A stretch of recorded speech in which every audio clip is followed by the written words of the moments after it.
Dear brothers and sisters in Islam and humanity, Assalamu alaikum wa rahmatullahi wa barakatuh. May the peace, the mercy and the blessing Ya Allah subhanahu wa ta'ala salam እዝነትና በረከት በሁላችሁም ላይ እንዲሆን እመኛለሁ። ይህ ረመዳን ከዶክተር ዛኪር ናይክ ጋር የተሰኘው ፕሮግራም ሲሆን እኔ ፕሮግራሙ አቅራቢ ዩሱፍ ቼምበርስ እንኳን ደህና መጣችሁ እላለሁ። በዛሬው ፕሮግራማችን ሙስሊሞች በረመዳን ወቅት የሚሰሯቸው የተለመዱ ስህተቶች በሚል ርዕስ ውይይት እናደርጋለን። ስለሆነም ያለ ተጨማሪ መዘግየት ለዶክተር ዛኪር ናይክ የመጀመሪያውን ጥያቄ አቀርብላቸዋለሁ።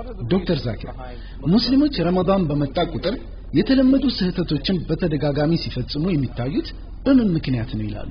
አልহামዱሊላህ ወሰላቱ ወሰላም ዐላ ረሱሊላህ ወዐላ አሊሂ ወሰሐቢሂ አጅመዒን The main reason that Muslims keep on ሙስሊሞች ተመሳሳይ የሆኑ ስህተቶችን በረመዳን ወቅት ሲሰሩ የሚታዩበት ዋናው ምክንያት ስለ ሃይማኖቱ ያላቸው ዕውቀት በጣም ውስን በመሆኑ ነው። በጣም ብዙ ሙስሊሞች ለዲናቸው ያላቸው ዕውቀት አናሳ መሆኑ ዋናው ምክንያት የአላህ Subhanahu Wa Ta'ala ቃል የሆነው ቁርአንን በሚገባ የማያነቡና የማይረዱ ስለሆነ ነው። ይህ ብቻም አይደለም። የመጨረሻውና መደምደሚያው የአላህ መልእክተኛ ነብዩ መሐመድ ሰለላሁ ዐለይሂ ወሰለም የተረጋገጡ ሐዲሶችን ስለማያነቡም ጭምር ነው። ሙስሊሞች ማድረግ የሚገባቸው ነገር ምንድነው የተባለ እንደሆነ የአላህን Subhanahu Wa Ta'ala ቃል በሚገባ መረዳት እንዲሁም የነብያችንን ሰለላሁ ዐለይሂ ወሰለም የተረጋገጡ ሐዲሶች በማንበብ የእርሳቸውን ፈለግ ከተከተሉ ኢንሻአላህ ጾምን በተመለከተ የወጡ ህግጋትና ደንቦችን ጨምሮ ስለ እስላም መሰረታዊ የሆነ ግንዛቤ ይጨብጣሉ የሚል እምነት አለኝ። አላህ Subhanahu Wa Ta'ala ለሙስሊሞች አስፈላጊውን መመሪያ ሰጥቷቸዋል። መመሪያውን በአግባቡ ከተከተሉ አላህ Subhanahu Wa Ta'ala መንገዴን እመራቸዋለሁ ብሏል። ነገር ግን አላህ Subhanahu Wa Ta'ala የእርሱን መንገድ ለሚመራቸው ሙስሊሞች አንድ መስፈርት አስቀምጦላቸዋል። ይህም መስፈርት በታላቁ ቅዱስ ቁርአን በሱረቱል አንከቡት አንቀጽ 69 ላይ ይገኛል። አላህ Subhanahu Wa Ta'ala በዚህ አንቀጽ 11 እነዚያም በእኛ መንገድ የታገሉ መንገዳችንን በርግጥ እንመራቸዋለን አላህም በርግጥ ከበጎ ሰሪዎች ጋር ነው ይላል። ስለዚህ አላህ Subhanahu Wa Ta'ala የእርሱን መንገድ ሊመራን ያስቀመጠልን መስፈርት በቁርአን አንቀጽ ላይ እንዳየነው በእርሱ መንገድ የታገለን እንደሆነ ነው። በተጨማሪም አላህ Subhanahu Wa Ta'ala በሱረቱል ነህል አንቀጽ 43 ላይ እንዲሁም በሱረቱል አንቢያ አንቀጽ 7 ላይ ፈስአሉ አህለ ዚክሪ ኢን ኩንቱም ላ ተዕለሙን የማታውቁም ብትሆኑ የመጽሐፉን ባልተቤቶች ጠይቁ ይላል። አልহামዱሊላህ በኡማችን ውስጥ ዲኑን ጠንቅቀው የሚያውቁ ሙስሊም ምሁራንና አሊሞች የሚገኙ በመሆናቸው እነርሱን ስለ እስላም ህጎችና ደንቦች በመጠየቅ የዲን ዕውቀታችንን ከፍ ማድረግ እንችላለን። ከእስላም መሰረታዊ ግዴታዎች አንዱ ጾም እንደመሆኑ መጠን እያንዳንዱ ሙስሊም ቢያንስ ጾም መቼ መጾም እንዳለበት፣ መቼ እንደሚጀመር፣ ስንት ሰዓት ላይ እንደሚፈታ፣ ጾሙ የሚያጠፉበት ነገሮች ምን ናቸው የሚሉትንና የመሳሰሉትን ነገሮች ማወቅ ይኖርበታል። አሁን ባለንበት የሳይንስና ቴክኖሎጂ ዘመን ሙስሊሞች ቸልተኛ ካልሆኑ በስተቀር እነዚህን ነገሮች ለማወቅ እምብዛም የሚከብዳቸው ነገር አይደለም። ለመሆኑ በረመዳን ወር ሙስሊሞች የሚሰሯቸው ተደጋጋሚ ስህተቶች የትኞቹ ናቸው? ሙስሊሞች በረመዳን ወር የሚፈጽሟቸው የተለመዱ ስህተቶች አራት ቦታ ልንከፍላቸው እንችላለን። ሙስሊሞች ከሚፈጽሟቸው የተለመዱ ስህተቶች የመጀመሪያው ክፍል ረመዳንን በተመለከተ የወጡ ህጎችንና መመሪያዎችን በትክክል አለመወጣት ነው። ሁለተኛው ደግሞ ሙስሊሞች ከረመዳን ሱናዎች ጋር ተጻራሪ የሆኑ ተግባራትን በመፈጸም የሚሰሯቸው የተለመዱ ስህተቶች ናቸው። ሶስተኛው ሙስሊሞች በረመዳን ወቅት የተለመዱ ስህተቶችን ለመስራት የሚገደዱበት ምክንያት በዋነኝነት እስላማዊ ግዴታዎችን ለመወጣት በሚያሳዩት ቸልተኝነትና የተከለከሉ ተግባራትን በመፈጸም ምክንያት የሚከሰቱ ስህተቶች ናቸው። አራተኛውና የመጨረሻው ሙስሊሞች በረመዳን ወር የሚሰሯቸው የተለመዱ ስህተቶችን ሌሎች በሙስሊሞች የሚፈጸሙ የተለመዱ ስህተቶች በሚል ክፍል ልናስቀምጠው እንችላለን። ዶክተር ዛኪር በዚህ አንድ የቃለ መጠይቅ ፕሮግራም እነዚህን በረመዳን ወር በሙስሊሞች የሚፈጸሙ የተለመዱ ስህተቶች በሙሉ ዘርዝረን እንመልከታቸው ብንል አስቸጋሪ እንደሚሆንብን የተሰወረ ጉዳይ አይሆንም። ነገር ግን ኢንሻአላህ በቀጣዮቹ ፕሮግራሞቻችን እነዚህን ጉዳዮች እንዳስሳለን ብዬ ተስፋ አደርጋለሁ። እስከዚያው ግን ዋና ዋናዎቹ በረመዳን ወር ሙስሊሞች የሚፈጽሟቸውን የተለመዱ ስህተቶች ሊጠቅሱልን ይችላሉ? የመጀመሪያዎቹን ሁለት ክፍሎች በተመለከተ ኢንሻአላህ እነዚህን በቀጣዮቹ ፕሮግራሞች በዝርዝር እንመለከታቸዋለን። አሁን ግን ኢንሻአላህ በሶስተኛና በአራተኛ ክፍሎች ላይ የተቀመጡትን በሙስሊሞች የሚፈጸሙ የተለመዱ ስህተቶችን በዝርዝር ለማሳየት እሞክራለሁ። ሶስተኛውንና አራተኛውን በሙስሊሞች የሚፈጸሙ የተለመዱ ስህተቶች ከማየታችን በፊት በመጀመሪያዎቹ ሁለት ክፍሎች የሚታዩትን ዋና ዋና የሚባሉ ስህተቶች ሊዘረዝሩ ይችላሉ? The most grievous amongst ሙስሊሞች በረመዳን ወር ከሚፈጽሟቸው የተለመዱ ስህተቶች የመጀመሪያው ክፍል ረመዳንን በተመለከተ የወጡ ህግጋትንና መመሪያዎችን አለመወጣት የሚለው እንደመሆኑ በዚህ ክፍል ውስጥ በዋነኝነት በሙስሊሞች የሚዘወተረው ታላቅ ስህተት እንደሚጾሙ መነየትን መተዋቸው ወይንም መርሳታቸው ነው። ያለ ንያ ጾሙ ጾም አይሆንም። ንያ ማድረግ ከረመዳን ህግጋትና መመሪያዎች መካከል አንዱ ነው። ኢንሻአላህ ይህንን ወደፊት በዝርዝር የምንመለከተው ይሆናል። ሌላኛው ሙስሊሞች ብዙ ጊዜ የሚፈጽሙት ትልቁ ስህተት የፈጅር አዛን ተጀምሮ ባለበት ሁኔታ መመገባቸውን ባለማቆም የሚሰሩት ስህተት ነው። ይህንን ስህተት የሚፈጽሙት ሱህ የሚያበቃው የፈጅር አዛን እስኪያልቅ ድረስ ነው ብለው ስለሚገምቱ ነው። እውነታው ግን የፈጅር አዛን በተጀመረበት ቅጽበት የሱህር ሰዓት የሚያበቃ መሆኑ ነው። ይህ እንግዲህ ጾሙን ዋጋ ከሚያሳጡት በርካታ ስህተቶች አንዱ ነው። በመጀመሪያው ክፍል ከሚጠቃለሉት ዋና ዋና የተለመዱ ስህተቶች ውስጥ ሶስተኛው በርካታ ሰዎች ዘካተል ፊጥርን አዘግይተው የመስጠታቸው ሁኔታ ነው። በጣም ብዙ ሰዎች ዘካተል ፊጥር የሚሰጡት የኢድ አልፈጥር ሶላት ተሰግዶ ካለቀ በኋላ ነው። ከኢድ አልፈጥር ሶላት በኋላ የሚሰጥ ዘካተል ፊጥር ልክ እንደማንኛውም ምጽዋት የሚቆጠር እንጂ ዘካተል ፊጥር ነው ሊባል አይችልም። ስለዚህ እነዚህ ሶስት ዋና ዋና የተለመዱ ስህተቶች በመጀመሪያው ምድብ ውስጥ የምናካትታቸው ናቸው።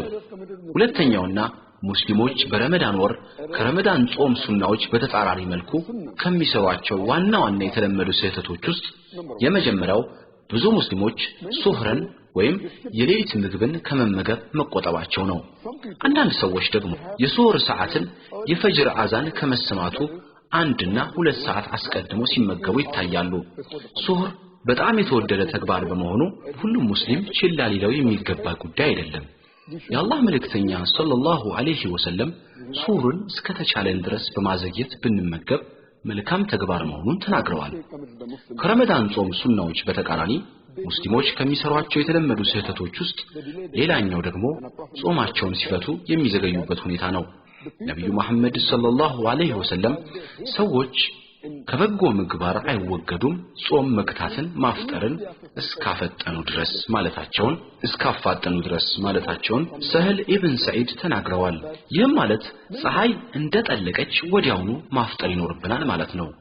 በዚህ ምድብ ውስጥ የሚካተተው ሶስተኛው ስህተት ደግሞ በርካታ ሙስሊሞች በሚያፈጥሩበት ወቅት ያልተረጋገጡ ዱዓዎችን ማድረጋቸው ነው። አንድ ሰው በሚያፈጥርበት ወቅት ማድረግ የሚገባው ትክክለኛውን ዱዓ ጥማችን ተወገደ፣ ህዋሳቶቻችን ተጠናከሩ፣ የአላህ ፍቃድ ከሆነ ምንዳችን ተረጋገጠ የሚለው መሆን ይኖርበታል። አንዳንድ ሰዎች ይህንን ዱዓ ጾማቸውን ከመፍታታቸው በፊት ሲያነብንቡት ይታያሉ። ተምሩን አፋቸው ውስጥ ከማስገባታቸው በፊት ይህንን ዱዓ የሚያደርጉም አሉ። ይህ እንግዲህ ከዱዓው ትርጉም ጋር የሚቃረን ይሆናል ማለት ነው። ምክንያቱም ዱዓው የሚለው ጥማችን ተወገደ፣ ህዋሳቶቻችን ተጠናከሩ ነው። ጾምህን ሳትፈታ እንዴት ሆኖ ነው ጥምህ ሊወገድ የሚችለው? ይህንን ዱዓ ማድረግ ያለብህ የሆነ ነገር ተቀማመስክ በኋላ ወይም ካፈጠርክ ከጥቂት ደቂቃዎች በኋላ መሆን ይኖርበታል። ምክንያቱም ጥማችን ተወገደ ማለት የምትችለው ጾምህን ፈተህ ምግብ ከበላህና ውሃ ከጠጣህ በኋላ ስለሚሆን ማለት ነው። በዚህኛው ምድብ ውስጥ ከሚካተቱት የተለመዱ ስህተቶች ውስጥ ሌላው ሙስሊሞች በኢፍጣር ጊዜ ከልክ በላይ የሆነ ምግብ የመመገባቸው ሁኔታ ነው። በርካታ ሙስሊሞች በረመዳን ወር ከሚፈጽሟቸው የተለመዱ ስህተቶች ውስጥ አንዱ ተራዊህ ሶላትን በተመለከተ የሚያሳዩት ቸልተኝነት ነው። በርካታ ሙስሊሞች የተራዊህ ሶላት ፈርድ ባለመሆኑ ባይሰግዱትም ችግር አይኖረውም ብለው ይገምታሉ። በእርግጥ የተራዊህ ሶላት ፈርድ ባይሆንም እንኳን እጅግ አስፈላጊ ሱና መሆኑን ግን ማወቅ ያስፈልጋል። የተራዊህ ሶላትን የማይሰግድ ሰው ምን ያህል ታላቅ ምንዳ እንደሚያመልጠው ቢያውቅ ኑሮ ይህንን ስህተት ከመስራት በተቆጠበ ነበር። እንደዚሁም ብዙ ሙስሊሞች የተራይ ሶላትን ቶሎ ሰግደው ለማጠናቀቅ በማሰብ ከተገቢ በላይ በፍጥነት ሲሰግዱ የሚታይበትም ሁኔታ አለ። መሆን ያለበት ሰዎች የአላህ Subhanahu Wa Ta'ala መልእክት ያወቁና በደንብ ይረዱት ዘንድ በተረጋጋና በሰከነ መንገድ መሰገድ ያለበት መሆኑ ነው። በረመዳን ወር ሙስሊሞች ከሚፈጽሟቸው የተለመዱ ስህተቶች ውስጥ ዘጠነኛው የኢዕቲካፍ ለማድረግ ወደ መስጊድ የሚገቡ በርካታ ሰዎች የኢዕቲካፍ ላይ ሳሉ አግባብ የሌላቸውን ጉዳዮች ለመፈጸም ወደ ውጭ የመውጣታቸው ሁኔታ ነው። ኢዕቲካፍ ላይ በሚኮንበት ጊዜ ሰዎችን ለማግኘት ከጓደኛ ጋር ለመጫወትና የመሳሰሉ ነገሮች ከኢዕቲካፍ ሱና ጋር የሚጋጩ ነገሮች ናቸው። አስረኛውና በረመዳን ወር ሙስሊሞች የሚፈጽሙት የተለመደ ስህተት ለይለቱል ቀድር በረመዳን ወር 27ኛው ቀን ላይ ብቻ የሚከሰት አድርገው የመገመታቸው ጉዳይ ነው። እንደዚህም በማሰባቸው በዚህ ቀን ብቻ ሌሊቱን ኢባዳ ሲያደርጉ ያነጋሉ። ነገር ግን ነብያችን ሰለላሁ ዐለይሂ ወሰለም ለይለቱል ቀድርን በረመዳን የመጨረሻ 10 ቀናት ውስጥ በሚገኙ ጎዶሎ ቀናት ውስጥ ፈልጉ ብለው በተናገሩት መሰረት የለይለቱል ቀድርን በ21ኛው በ23 በ25 በ27 አሊያም በ29ኛው ቀን ላይ ልናገኛት የምንችል መሆኑን መገንዘብ ያስፈልጋል። ሌላው በረመዳን ወር በርካታ ሙስሊሞች የሚፈጽሙት የተለመደ ስህተት ጊዜያቸውን ዚክር በማብዛት አላህን Subhanahu Wa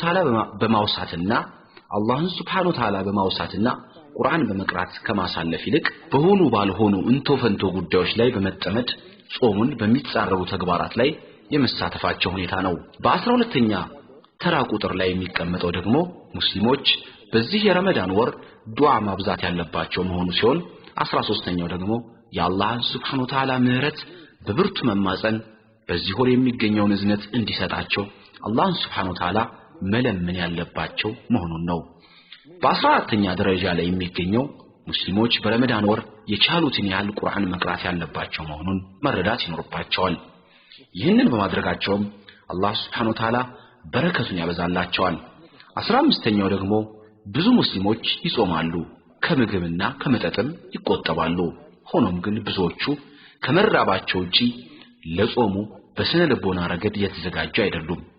በዚህም ተቅዋይ ማግኘቱን ዋናውን የጾም ዓላማ ለመጎናጸፍ የማይችሉ ይሆናሉ።